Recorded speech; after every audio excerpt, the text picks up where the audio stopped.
RSP Law Office dalam catatan akhir tahun.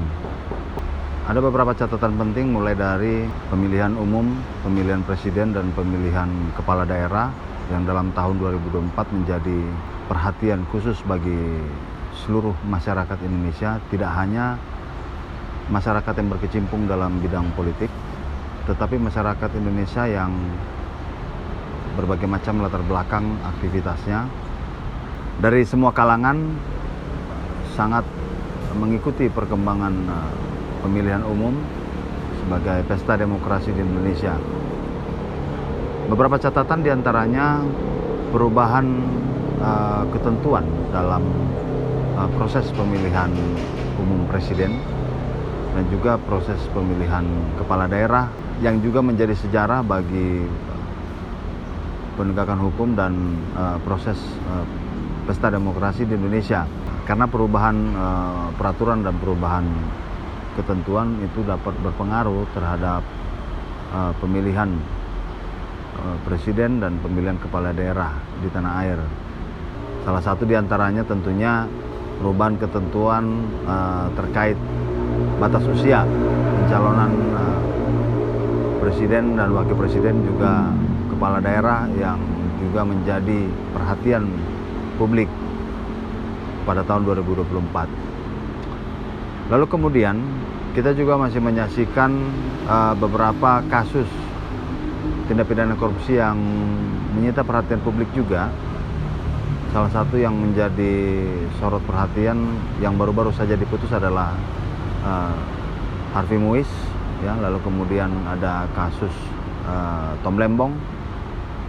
Nah, memang harapannya pemerintahan yang baru yang dipimpin oleh Prabowo Subianto dan Wakil Presiden Gibran Rakabuming dapat menyelesaikan beberapa kasus-kasus korupsi yang juga menjadi sempat mangkrak ataupun tidak bergerak sama sekali. Nah, mudah-mudahan dengan terbukanya ataupun dijeratnya Harvey Muiz maupun Tom Lembong dapat membuka kasus-kasus korupsi yang lain. Nah, yang menjadi sorot perhatian juga adalah baru-baru ini di tahun 2024 ya, adalah ditetapkannya tersangka Sekjen PDIP Hasto Kristianto ya.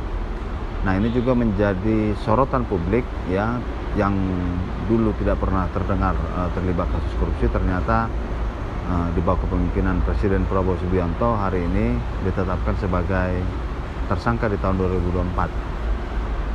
Nah, RSP Law Office sangat optimis bahwa Presiden Prabowo Subianto dapat memberantas kasus-kasus korupsi yang merugikan keuangan negara, ya, yang bahkan mungkin sempat mangkrak, kasusnya tidak berjalan, tapi di zaman pemerintahan Prabowo Subianto mudah-mudahan dapat mengungkap seluruh kasus korupsi.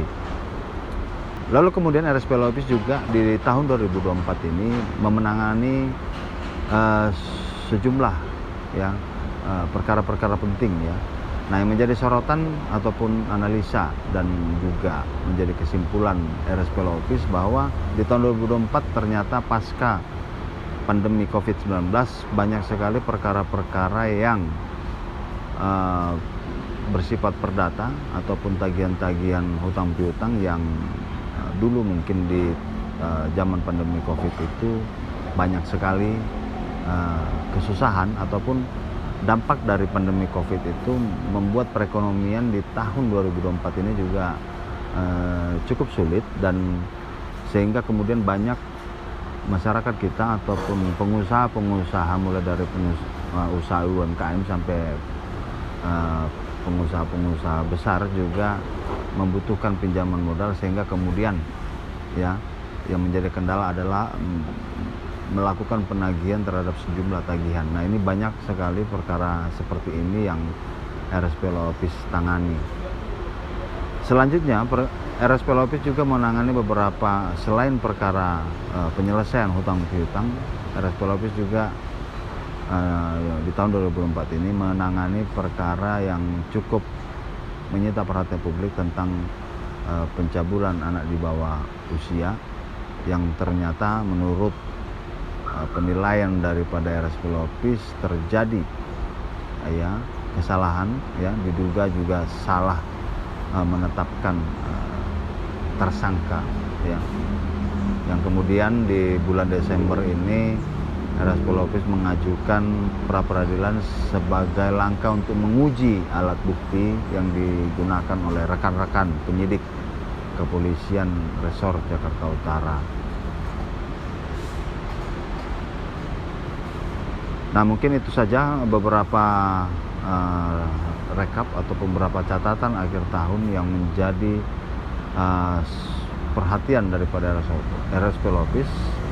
Harapannya bahwa penegakan hukum di tahun 2025 semakin lebih baik, khususnya di bawah pemerintah Presiden Prabowo Subianto dan juga para anggota-anggota legislatif sebagai regulator, ya, kiranya menciptakan ketentuan ataupun peraturan perundangan yang sangat baik dan juga sesuai dengan kebutuhan masyarakat.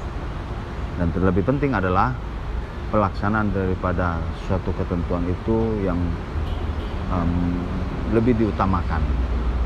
Akhir kata, kami RSP Lopis mengucapkan selamat menyongsong tahun baru, menatap masa depan lebih baik di tahun 2025.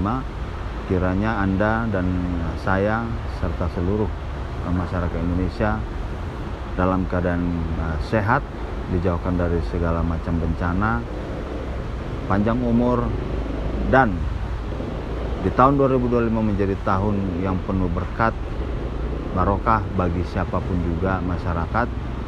Ekonomi semakin maju, lapangan pekerjaan terbuka luas, penegakan hukum baik, dan masyarakat Indonesia tidak susah memenuhi kebutuhan hidupnya. Sekian dari kami. Terima kasih, sampai jumpa di tahun 2025. RSP Lopis tetap ada untuk Anda semua. Terima kasih. Keadilan kita perjuangkan dengan darah dan air mata. Satu suara kita langkahkan untuk hukum yang adil bagi semua.